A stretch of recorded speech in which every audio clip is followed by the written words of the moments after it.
G'day, how you going? This is Ian Harris from Australia here, and today we're going to paint this beautiful, easy painting of a mountain in front of some moons, okay? It's the one I drew on live Facebook, okay? So let's get into this mountain. Alrighty, so we'll get this onto the easel and get into the paints that we're going to use down here, okay? Okay, so we've got phthalo blue, dioxane purple, I've got white, titanium white, and I used black. And the brushes that I used was my 2-inch flat brush for blending, a knife, a smaller flathead brush, and a fan brush. And also get yourself some paper cut out. Well, down here I have my white, okay?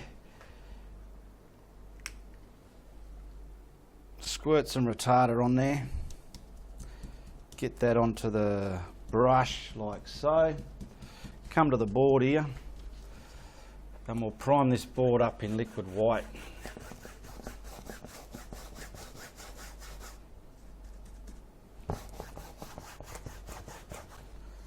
Lots of retarder in there because we need a bit of blending to happen. Okay. Our board is all primed with liquid white and retarder in there. Alrighty, now we'll get our phthalo blue, that beautiful, sexy phthalo blue. See that phthalo blue? It's bloody beautiful, isn't it? Get a bit of it. We want to put some of that onto the canvas here, okay? So that's all we want to do. Splat it on there like that, because when you have an art, you want to have fun, alright? So, let's get that going. Alright, I'll put some retarder in my brush, because I've got to get this on the board now, but I don't want it too dark. So I'm going to try and blend it into those whites, because this has got to have, can you see over my stupid arm there? My bloody arm's in the way, eh? Get it all down there. Do the whole board actually, don't muck around with it, just get the whole damn thing done. If you think, oh my God, it's too blue, Ian's done it too blue, like I think I've done there, get a bit of your damn white, but before you do, wipe your brush. I'm going to get some white. And where do I reckon I want some? Oh, just crisscross it. That's gonna lighten that blue up, okay? Because I went and stuffed around like a bloody idiot. But anyway, now we've got it toned down a bit. Okay, look at that, lovely. Alrighty, I just want to darken these corners up a little bit. So I'm using the dioxane purple with retarder in there. Stab it on. This is all still wet. Stab it on. And then we'll blend that into the sky, okay? So I'm going to wipe my brush, just wipe my brush, and we'll blend that into the blue, just so we get some dark textures of blue. Dioxane, depth. It's going to create depth in the sky there. Lovely depth. You've got to love your depth. Nice wet sky full of depth. It's great. Now I want to say hello to Mike DeJarlis from America there, Canada. Also going to say hello to Laurie Case. Alrighty, I'm getting my hog bristle fan brush. And I've got the white down here. Chiseling it, just see like this, just chiseling it on both sides of my fan brush. Alright, pretty easy to do, isn't it? Julie Michelle Borkowski, I say hello to her. Now we want some mist in this sky as well, okay? So we push the brush on like you see me do before. Just pushing it on. You've just put some white there, so easy, huh? Then we get our blending brush and we're going to blend the mongrel. Alright? So watch this, we'll just blend that. Lightly, lightly. See, it's pulling it through all them colours. See how easy that is? Friggin' easy, your 2-year-old can do it. Lightly, lightly, twisting, tapping, moving, just so you're getting this kind of texture in your sky there. Look at that. See that? Now we'll do another one on the other side here to balance it up, because it's a piece of art. So you wash your brush because it's all contaminated, right? We get some more white. And we'll do some on the other side. So let's say about boom, boom, boom. Just like that. See how easy that was? Get your brush and then lightly as hell, mate, blend that. See, I barely touched it. See, there's nothing over here. I've blended that, but I might create something there just by dancing the brush over the canvas. This is where you start to dance with your painting. Now, if you feel it's too wet, rub it on your apron or your rag and blend that softly. Now we want to blend it in, not have it sitting on top.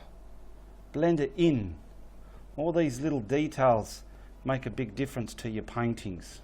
Alrighty, we're ready for the moon and the clouds, but this is still wet. We want the clouds to blend, but if I dry that, it's going to be hard for the clouds. So I'm going to put the clouds on, dry it, put the moon on, and then drag the clouds in front of the moon, because you need the moon to sit back. But we're not going to have a crazy amount of clouds. Remember how I drew it on Facebook?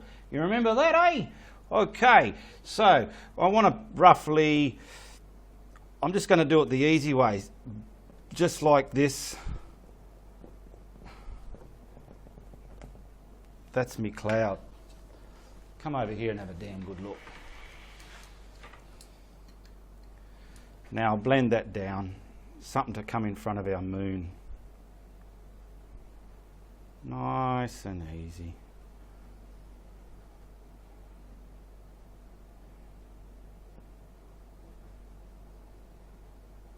And bits that end up in front of the moon will be fixed up as we put the moon on. Wash your brush. You should know this by now, you do it with your eyes shut, eh? And we'll put just a little bit maybe down here. That's it. See how easy that was? Blend it in. You've just created a few layers of soft clouds that'll go in front of the moon. Now we want something for the other side, somewhere maybe about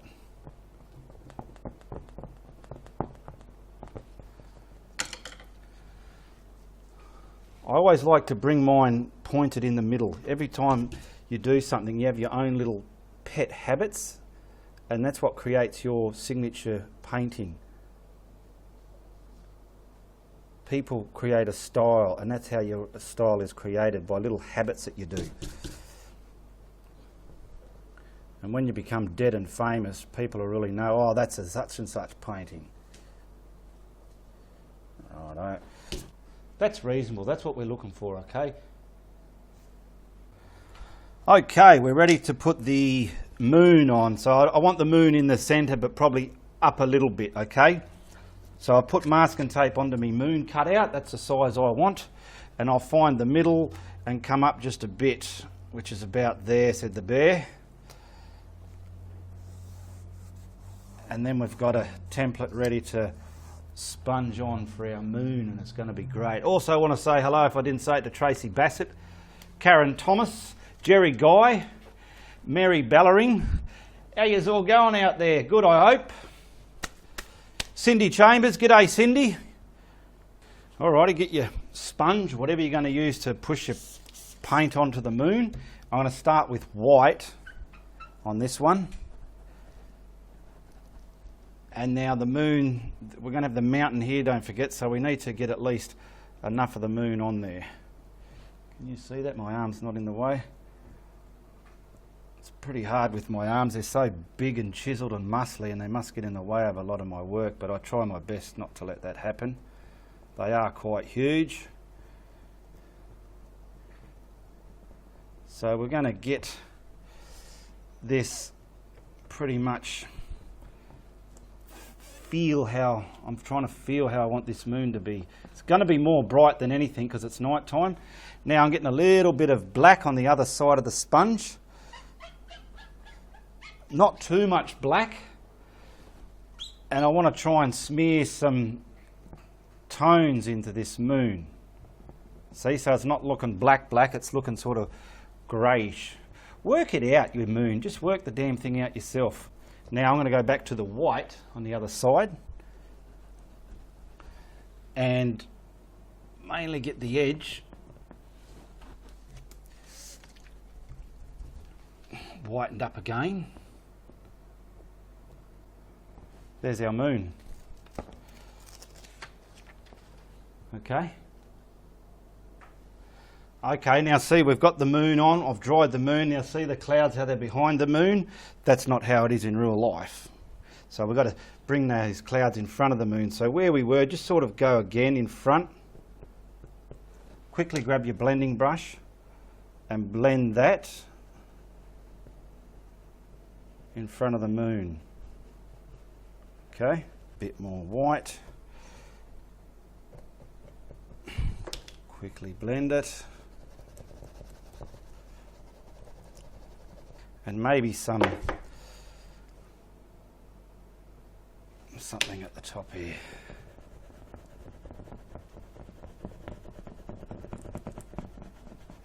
And that's put our moon back in the sky. All right, you don't have to do this. I'm just doing a bit more detail. See how we've got the dark and that? Get your fan. I've got the dioxane there. I've dabbed on here and there, and I've got a real short little brush to blend. And I'm going to blend just the way we did the clouds, same method, but we're just giving some more bullshit detail. What I mean by bullshit detail is like when someone looks at your painting and they see detail, it's like, that's all right, but this bullshit detail makes them go, bullshit, that's great. You know what I mean? You don't have to do this, but if you do it, it adds that bullshit effect to it, and it's really great for your friends to spin out over it. Oh, Steve's running amok there. Just play with it. Get dark tones in all of there. I don't know if you can see what I'm doing here, but that's just what we've done there with that. Okay. It's just giving the sky more depth. Now that is ready for the mountain. We're going to say hello to Anne Keel, Deborah Moore and Jackie Crane, Madeline Ruiz and Marie Strickland Quinn. So let's get our dioxane purple and sculpture our mountains on there, okay? So let's get that on our knife. Now I've drawn an outline of where I want my mountains, because I'm not a great mountain doer, so I'll just hope we get the edge done.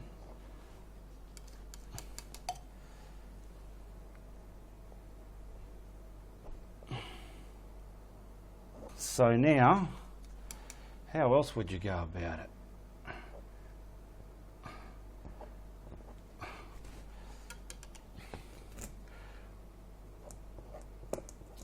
Pull it down to around about there. Then we're going to get our brush.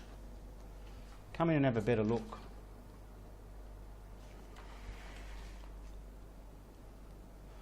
Get our brush and find your falls in the hilltops, in the mountains. See, there's me falls. Okay, and then we've got all that paint on there. We can get our brush if we like and tidy up the very edges. Okay, so there's our first coat of the mountain. All right, now because we've used a dioxane purple mountain, I've just used dioxane and I've toned it down with some white. That'll be our shadow sides of our mountain. Okay, so you've got to work out where your shadows are going to be. So on this one, mine are going to be in here, so to speak. I'm just scratching that along, so easy. This is so big. Now you can either use this with a brush or with your knife, whatever's easy for you, okay? Now the best way for a mountain too, see on the peak, you normally do a zigzag line like that, and you get dimension in your mountain. So if you sort of, see I'm going to try and create a bit of a zigzag line here. There's all my shading. Okay, pretty easy, isn't it? Go over the other side here a bit, so we'll put some shading here. I should have used a brush and maybe a bit here. Now down here I've got my white. I've flattened it out and I've got the knife I'm going to use for the white, okay? So stipple it onto your brush. Oh no, your bloody brush, your bloody knife. See that, how I stippled it on there? Now, come to the painting here and work out, instead of being like scared, this here, you just have to print it on like a bloody stamp, all right? So this is where we want it. Bang. Look at that.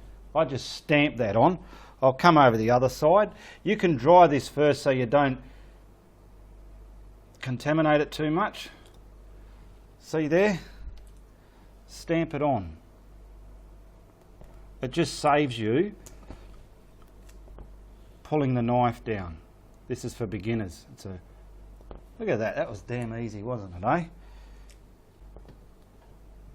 I'm sliding mine down. I'm just showed you that as an example. Maybe a little bit over here. All right, and then we'll get our blending brush. Blending down the hill. Blend it on the way the mountain falls.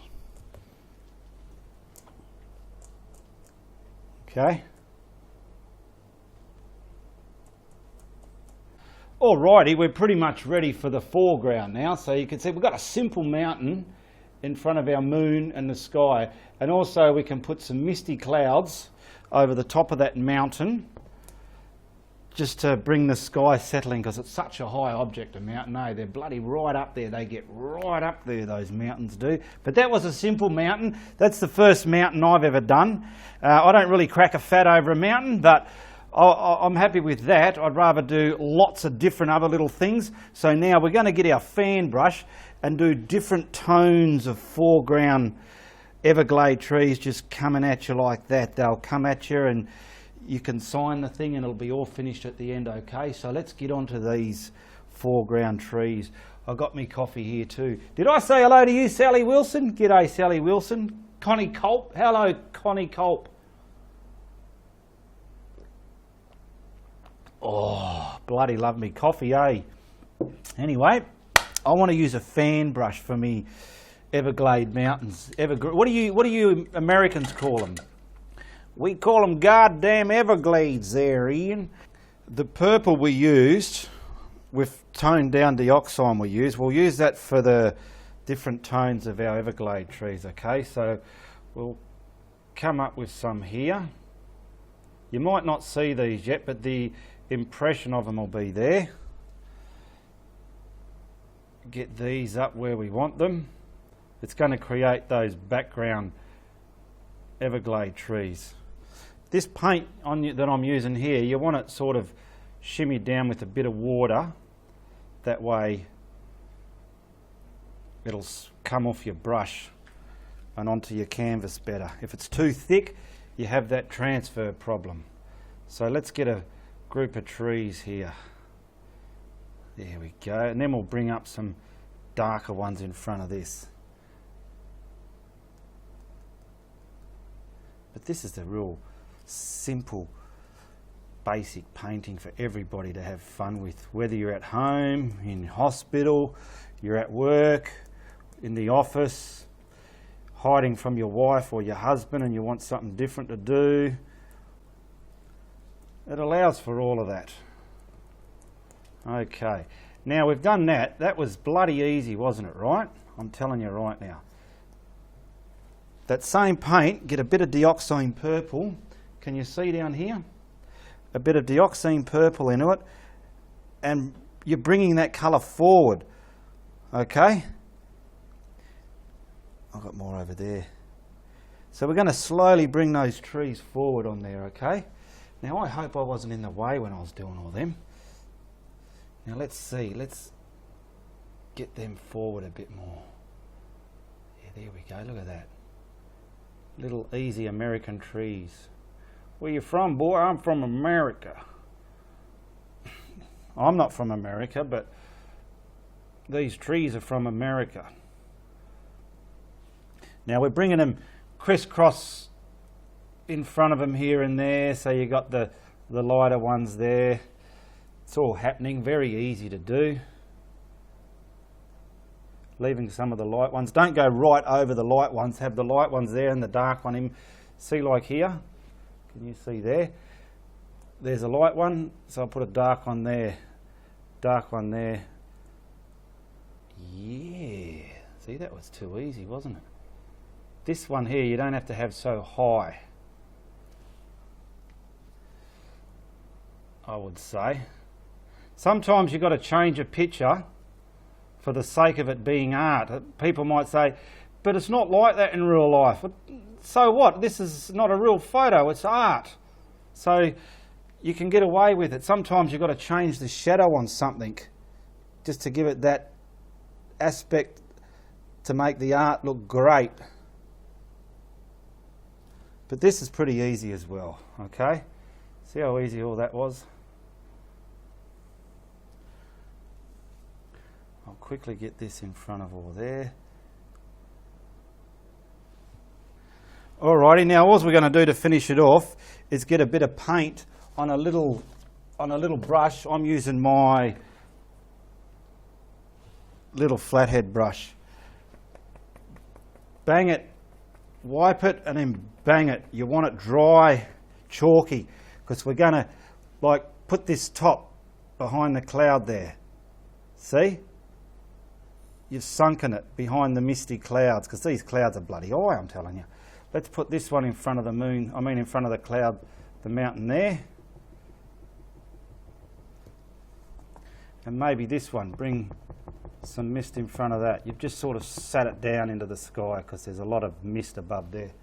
Now you can wipe your brush, wipe the hell out of it, the bloody hell out of it, and then that bit you put on, smear it, get it, look at it, it's still too wet. Smear it. Well, that's pretty much it. Our mountain in front of the moon with some clouds. It's a very easy acrylic painting to do. I hope you really like that. Share, like and subscribe to my channel. All the best to everybody out there. Goodbye, good luck and good on ya.